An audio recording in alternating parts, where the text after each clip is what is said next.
자, 그러면은 이제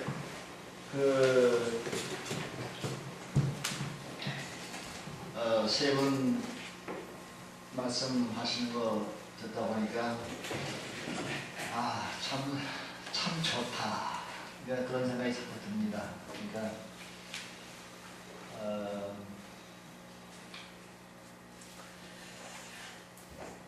어쨌건 정말 참 좋습니다. 여러분들 질문하실 것들 있으시면 뭐 더 알고 싶다거나 뭐 그런 거 있으면 질문을 좀 하시죠.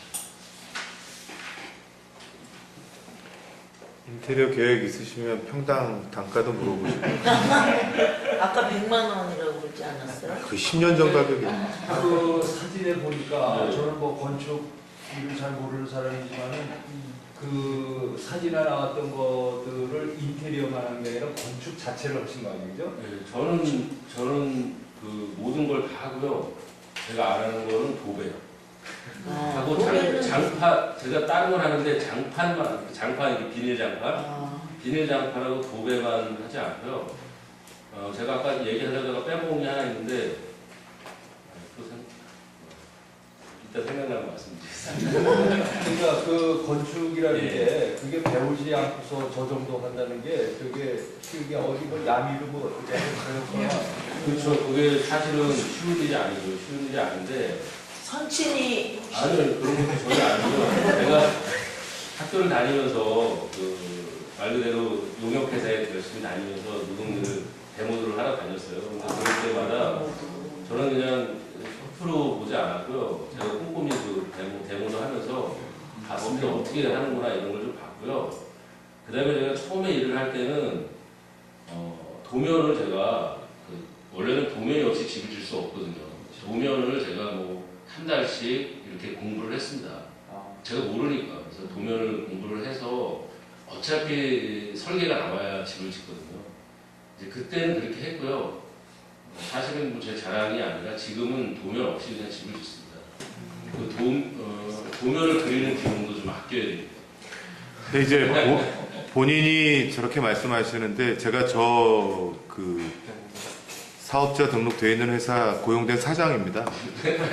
근데 이제 그게 중요한 게 아니라 그 최호병 목사가 저도 한 옆에서 20여 년 동안 봐왔는데 저렇게 이제 일상적인 얘기만 했는데 실질적으로는 양택리라고 하는 곳도 수도권이지만 사실은 굉장히 시골이거든요. 그리고 서울에서 실패하신 분들이 그냥 마지못해 가서 사는 데가 저 동네였어요.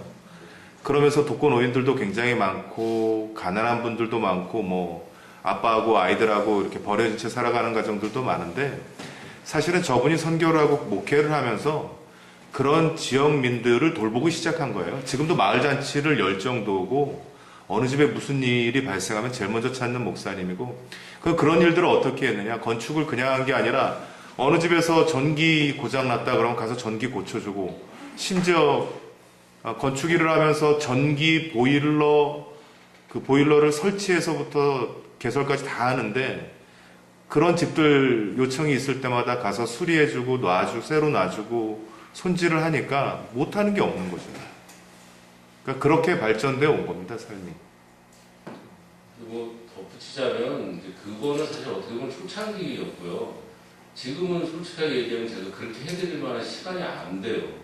안 돼서 그냥 계속 일을 하게 되니까 처음에는 저희 마을에 정말 제가 다 고쳐드렸죠. 다 고쳐드리고 이렇게 했었는데 지금은 뭐 죄송하게도 제가 먹고 살아야 되니까 나가서 이제 일을 해서 지금은 또 뭐 저 혼자만 먹고 사는 게 아니라 저랑 같이 일하시는 분들도 같이 먹고 살아야 되니까 그렇게 또 놔야 될 건 놔야 되더라고요. 그래서 지금은 일을 그냥 뭐 나가서 여기저기서 하게 되죠.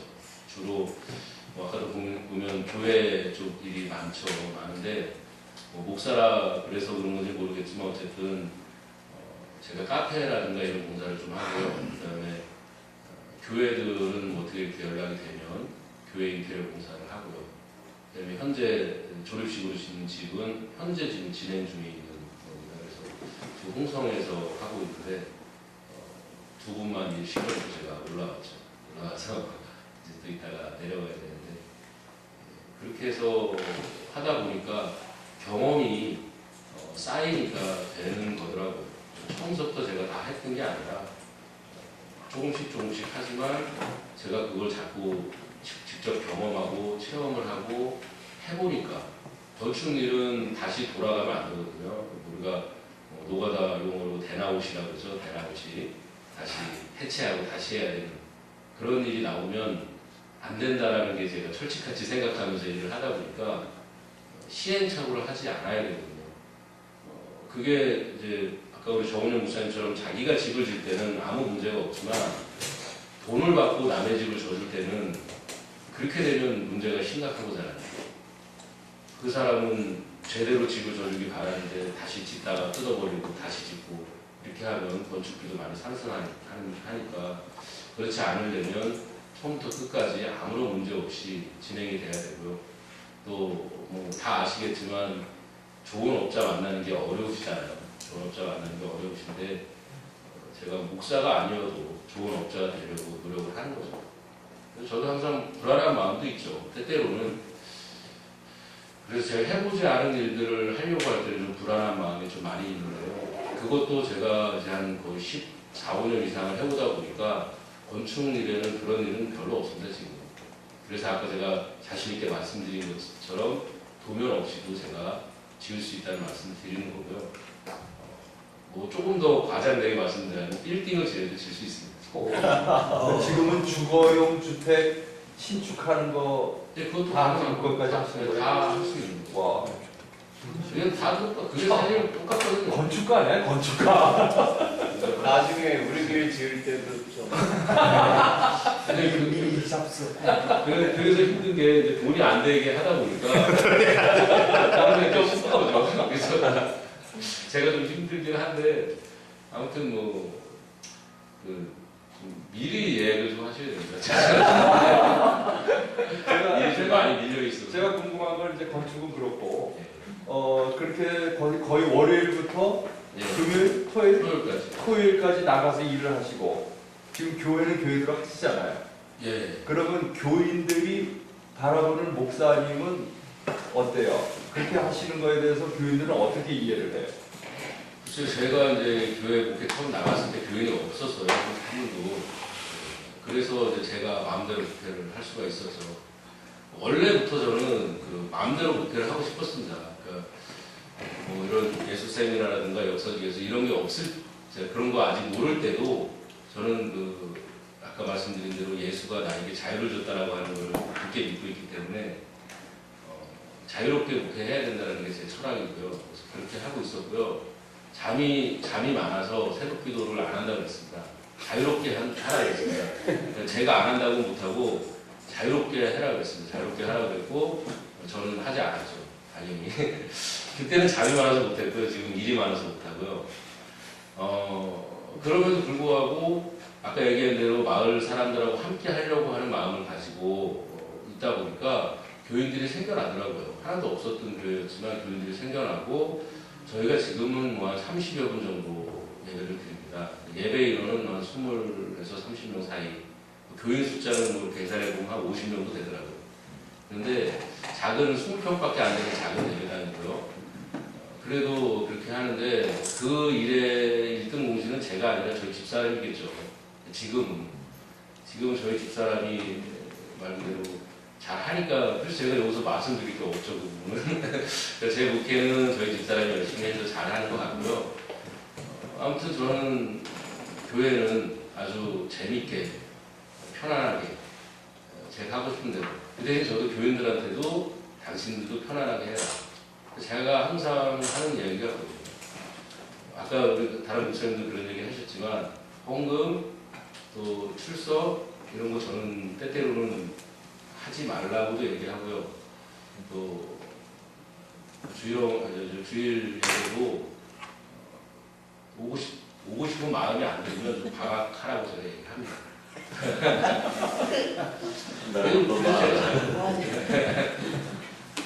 자, 무슨 특별한 어떤 질문 같은 게 없으시면은 뭐 이렇게 세 목사님들 말씀하시는 거 듣고 좀 여러분들이 어떤 느낌 같은 것들 그런 거는 좀 나누시면 안 되겠습니다. 질문 좀더 뭐 제가 다른 부분도 지금 있어서 질문도 해주세요. 일단 그 좋은 영화를 세 편 감상했다는 느낌이 들어요.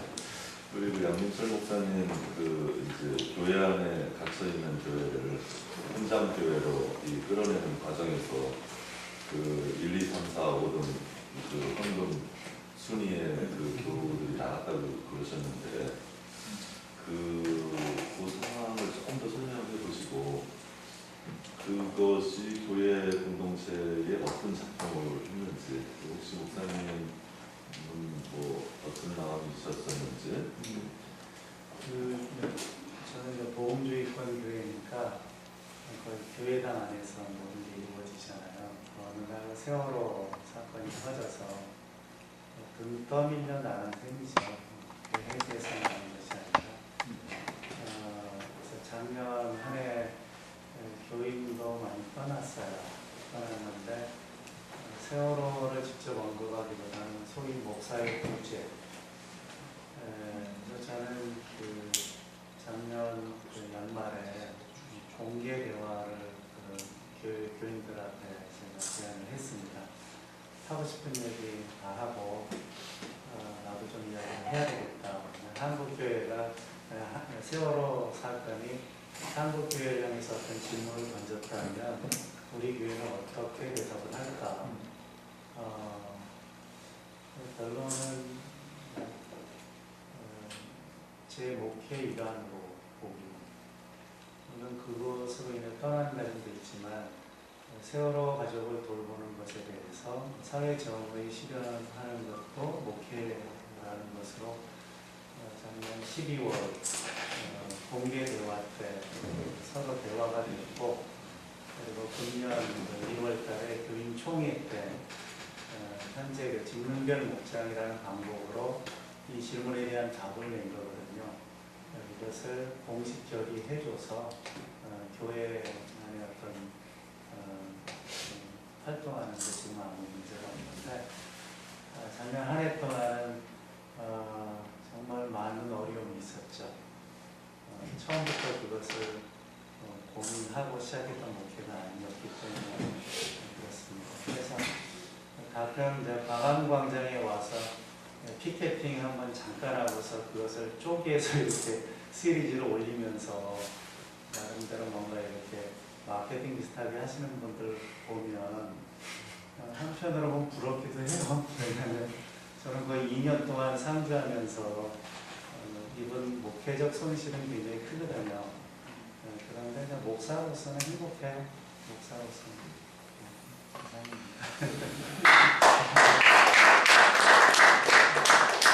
그렇게 떠나는 거 못지않게 목사님이 정확하게 자기 적재성을 카밍아웃하고 그러고서 이렇게 간다 한 것 때문에 오히려 또 여기구나 그러고서 또 오시는 분들도 있지 않아요?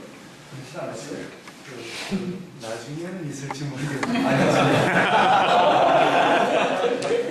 교회 안에서 어떤 변화 그러니까 그간의 리더십이 교회의 중심적인 리더십이었다면 이제는 사회 선교적 리더십으로 좀 더 젊은 계층으로 전체 분위기가 그렇게 된 거죠. 나중에 좀 왔으면 좋겠습니다. 올 것 같은데요. 네, 목사님 같은 분 일단 뭐 영화 배우 같으시잖아요. 앞에서 얘기하시는데 너무 아주 이 이미지가 영화 배우 같으세요. 그 여성들이 주변에 많이 있어요.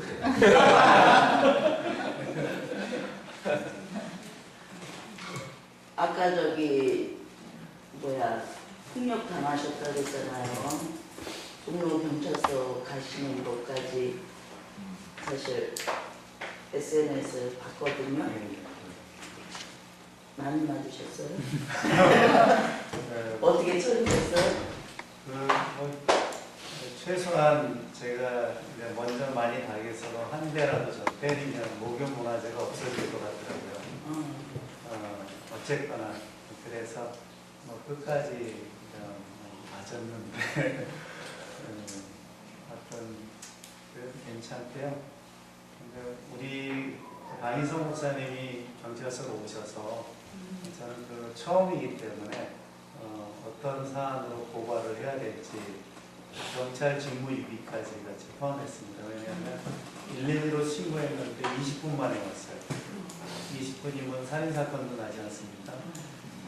저희가 일방적으로 폭력을 당해야 되는 입장이기 때문에 그리고 제가 이제 박 목사님이랑 말씀 듣고 고발했던 이유는 다시는 광장에서 그런 일이 없었으면 해서 경찰에 책임을 물었던 거예요. 정은영 목사님 지금 홍보로 그 친구가 들어보면 후배들이 제일 인사이트 얻을 때는 뭐 잘 되는 거 막 뭐 여러 가지 하는 것보다 목사님들이 실패담 말씀해 주실 때 오히려 후배들은 그걸 보면서 참 많이 느끼는데 목사님께서는 혹시 목회나 그런 과정에서 어떤 실패담 같은 게 있으시면 죄송하지만 좀 한 번도 실패하신 적이 없으시. 어이, 별 말씀이요? 맞습니다. 이 선교지 자체가 텍스트였다고 그러셨는데 이렇게 결과로 뭐 예쁜 건물이 하나 서 있고 그래서 그 다들 또 저희에 대한 환상을 또 가질 수도 있는데 그런 것만은 아니고요. 예. 여러 가지 뭐 저희가 감내해야 되는 그런 시간들이 많았죠. 뭐 집 한 채 짓는데 저희가 지금 예배당을 다 지은 상태도 아닌데 15년 이렇게 됐습니다. 그래서 그 숫자 그 횟수만 가지고도 느껴지지 않나요? 그러니까 결국은 이렇게 뭐 비용도 비용이고 그리고 또 뭐 저희가 아무튼 그 긴 시간을 이렇게 끌어오면서 그런 것들을 아무튼 이겨내야 되는 것들. 저희는 밖으로 저희도 어쨌든 사회 선교라고 하는 어떤 그런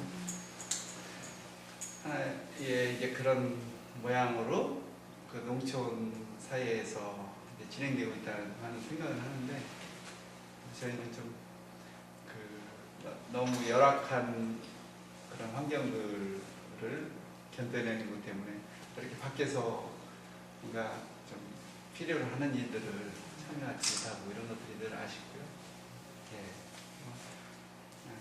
저희 안에 그런 애로가 있으면서 그 한계를 안고 왔던 것 같아요. 조금 그 에러를 조금 더 노출시킬 수 있으시면은 좀 그런 것들이 좀 궁금한데 아마 전 목사님도 그게 좀 궁금한 것 같은데 그렇게 이끌어오시면서 어떤 실질적인 에러가 있었는지 노출시켜도 되는 거면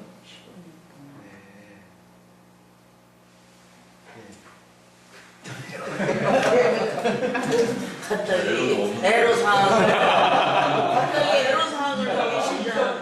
그 얘기를 안 하시니까 그러면 혹시 사모님하고의 갈등이라던가 아이들이 이제 홈스쿨링 하기로 했는데 얘네들이 아예 그 제도권 교육의 경험이 없는 아이들을 그렇게 홈스쿨링으로 시작하신 건지 뭐 제도권 학교를 다니다가 이거 하니까 형편도 안 되고 왔다 갔다 데려다 주기도 힘들고 이래서 그냥 집에서 가르쳐 줄게 이러신 건지 뭐 그러면서 또 아이들하고도 갈등이 있을 법 하거든요.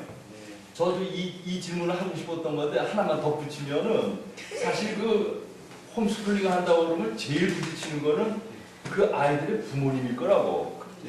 거기다가 목사님이 보니까 약간 꼬신 듯도 하고 아까 눈치가 그러면은 그 부모들이 가만히 있겠어요? 저 목사님은 뭐하는 목사냐고 대뜸 그러고서는 대들 텐데 그런 갈등은 또 혹시 없으셨는지? 많았죠. 저희 그런 얘기를 좀 듣고 싶어요. 큰애는 홈스쿨하고 이제 2년 지나고 3년째 가출을 해가지고요. 제주도 가서 거의 강경마을에 들어가더니 안 나와서. 누가요? 저희 큰애가. 아들이에요? 그때가 몇 살이었어요? 고1 때요. 네. 중학교 1학년 때 이제 학교를 자퇴했는데 어쨌든 잘 지내다가 이제 터진 거죠. 가정도 있었고. 감정마을 갔으면 가출이 아니고 출가. 맞아, 출가했을 법한데. 거기 아는 분이 한 분 있어요. 찾아간 것이 거기서 집에 있는 것보다 낫겠다 그래가지고 이제 그 시기를 보내고요. 거기 가 있는 줄은 알고? 예. 예. 예. 2년 그렇게 지낸 일도 있었고요. 뭐 이제 아무튼 예, 사람 사는 일은 거기 다 있었어요. 아니, 그럼 대충 총공사비 시선도 어떻게 했지? 15년간 아니 이게 쓰셨을 거 아니에요. 그걸 안 써가지고 누적을 못합니다. 그래서 그냥 규모를 보면 상당히 많이 만약에 들어서. 업자가 진다 그러면요, 네. 저 정도 집을 진다 그러면 요즘에는 네, 거의 평당 1,000만 원까지도 그러게 평당 1,000만 원에도 짓기 어려운 집이죠. 그 한옥의 50억, 구조가 50억 그런 거네. 아유 지금 뭐 값으로 환산할 수 없는 거나. 전원주택 그 한옥으로 짓는 사람들 있잖아요. 네. 지금 평당 700, 800, 그렇죠. 1000까지 갑니다. 근데 저거는 그거보다 더 잘 지은 거기 때문에 평당 1000에 짓기도 어렵죠. 그러면 그거를 설계는 누가 하고 감독은 누가 한 거예요? 예, 제가 했습니다. 설계 비용도 안 들어. 와우. 이야, 이건 뭐 대단하시네. 건축가네. 목수야. 도화지에다 먼저 그리고요. 청사진을 그다음에 이제 도화지. 원숭이에다 그리고 그다음에 이제 스티로폼 잘라서 모형 만들고 예, 이렇게 색도 칠해보고 나름 그런 과정이죠. 대단하시다. 대단한 데가 있어요. 거칠 과정은 다 거치셨네요. 저는 시작할 때 먹어.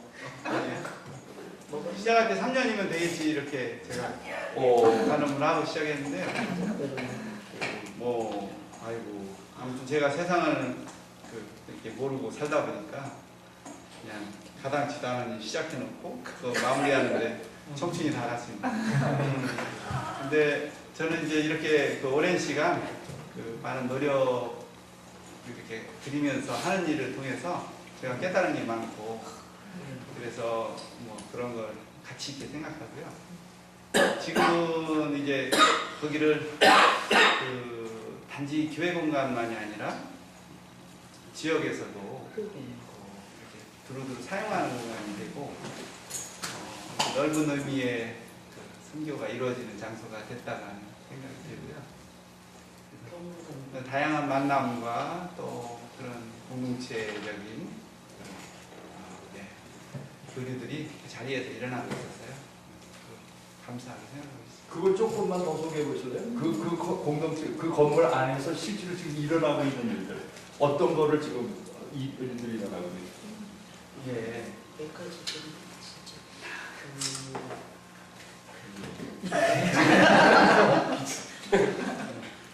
이 자리에 오면서 그 자세한 질문이 나오면 어떡하나 저는 걱정을 하고 있는데 아무튼 많습니다. 그 저희들 뭐 아이들 이제 모여서 공부도 하고 여러 가지 활동하는 것부터 시작해서 또 이제 지역사회의 여러 가지 필요들이 그 이제 논의되는 과정에서 이제 그 장소, 저희 장소를 중심으로 많이 됐고요.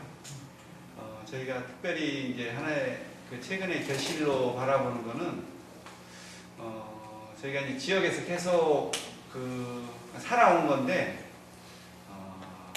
그거를 지역의 젊은 분들 나름 생각 가지고 지역을 좀 변화시켜 나가면 좋겠다는 의지를 가진 분들이 이제 저희를 그렇게 일치감 있게 받아들여주고 저희의 노력을 이제 이렇게 인정해주면서 저희 그 지역의 재원이랄까 이런 부분도 저희 쪽 터 안에 그 투자를 해서 지역에 필요한 일도 하게 되고요.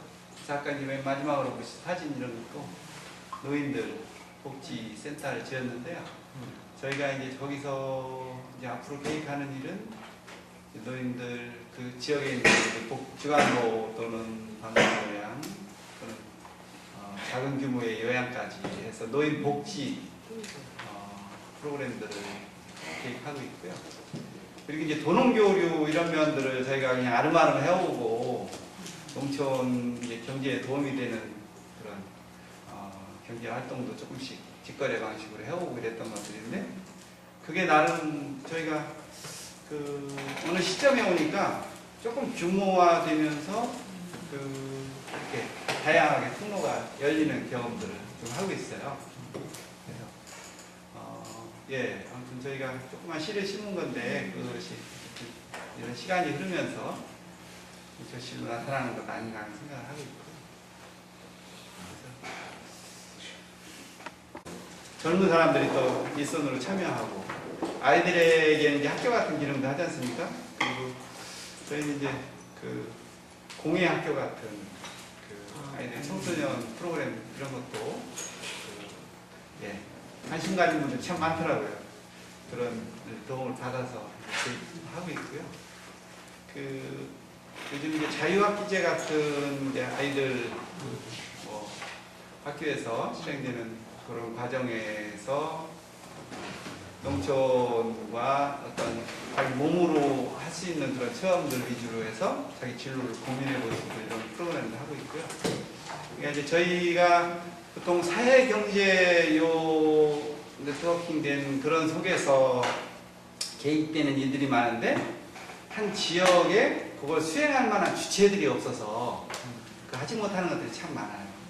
근데 이제 그런 주체들이 형성될 수 있는 자리가 마련되어 있다는 저는 이제 평가를 하고요. 그래서 그렇게 그런 관심들 가진 분들이 모이면서 예, 조금 저희 이제 하는 일들이 좀 폭이 넓어진다는 생각을 하고 있습니다. 제가 느끼기에는 정 목사님이나 지금 목사님들의 사모가 굉장한 역할을 하시는 것 같은데요. 이거 구체적으로 저 화가 작업을 하시는 사모세요?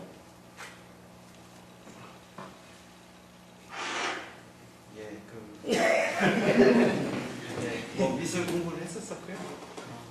근데 감사한 건 어쨌든 농촌에서 살면서 한 번도 농촌 떠나자 이런 얘기를 제가 들어보지 않아요. 그 힘으로 살아왔던 거지. 그리고 뭐 계속해서 공동체 지향하다 보면 밥을 하는 일들이 엄청 많거든요. 부모님들이 다 하는 일이야. 그런 일들을 안에서 잘 해주니까 다 그러신 것 같아요. 네, 정말 고맙습니다. 현장에서 오랜 세월 동안 얼마나 많은 그런 어려움들을 다 이렇게 정말 담대하게 이렇게 견뎌내시면서 그런 하나님께서 우리에게 원하시는 그런 일들을 이렇게 잘 정말 순종하면서 이루어내시는 그런 모습이 참 감동적입니다. 예수운동이 결국 예수 목회로 이어지는 데 있어서 요즘 제가 자꾸 생각하는 거는 첫째가 예수운동, 예수 목회의 첫 번째 특색 같은 게 뭘까? 그건 교리나 종교나 이런 것보다는 사람을 먼저 만나고 사람의 아픔을 먼저 이렇게 대면하는 그런 것이었겠다 그런 생각이 듭니다. 그래서 당시의 바리새인들이라든가 뭐 이제 이런 율법학자들이라든가 이런 사람들이 늘 예수를 공격했던 거는 늘 교리나 종교를 가지고 예수를 공격을 했는데 예수 운동은 사람을 먼저 봤지, 사람의 아픔을 먼저 봤지, 사람의 아픔을 어떻게 덜어줄까 하는 거를 먼저 신경을 썼지, 절대로 교리나 종교를 무기로 해서 그걸로 사람을 이렇게 짓밟거나 억누르거나 왕따시키거나 정죄하는 이런 것은 아니었겠다. 이제 그런 생각이 들고, 두 번째로는 이 예술운동이나 예술목회라는 게 결국 공동체 운동인데, 공동체 운동의 핵심은 무엇보다도 이런 어떤 그 기쁨의 운동, 아주 기쁜 모임들, 기쁜 공동체. 그래서 거기 가면은 아주 웃음이 넘치고 활기를 느끼고 모두가 생명력을 이렇게 새롭게 느낄 수 있는 그런 운동이었다는 생각입니다. 또 하나는 예술이나 예술목회라는 것이 철저하게 지배체제에 대한 저항, 어떤 대안, 그런 거였다는 거죠. 그러니까 이런 그 공동체가 오늘 이렇게 해소되는 데서 그런 현실에서 이렇게 공동체를 이렇게 아름다운 공동체를 만들어 주시는 그런 모습들이 정말 귀한 그런 모습들이다, 그런 생각이 듭니다. 그러니까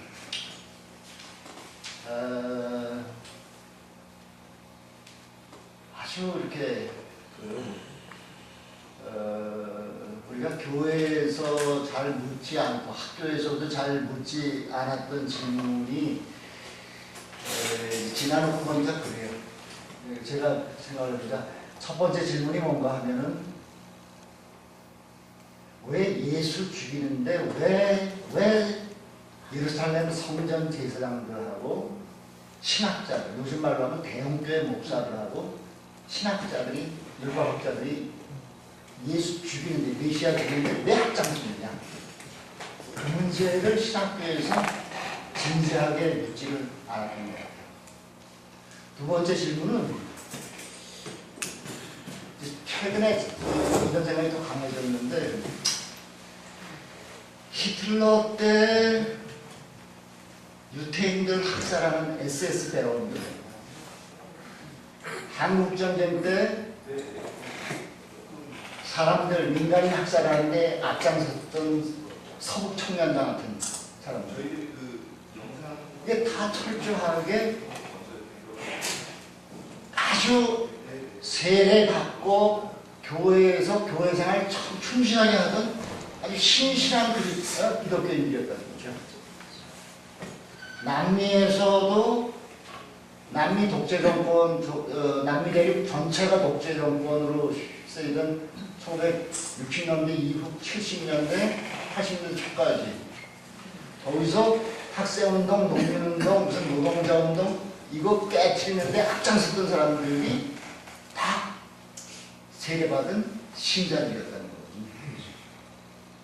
그러니까 왜 교회에서 그렇게 세례를 받고 정말 열심히 있는 그런 경건한 크리스찬으로, 기독교인으로 집안에서는 아주 그렇게 정말 사랑받는 그렇게 자라났던 기독교인들이 어떤 위기 상황에 닥치면은 이렇게 정말 명령에 순종하면서 학살에 앞장서게 됐는지, 이런 질문들을 우리가 묻지 않았던 이유 가운데 하나는 뭔가 하면은 역사적 예수가 얼마만큼 이렇게 반체제적인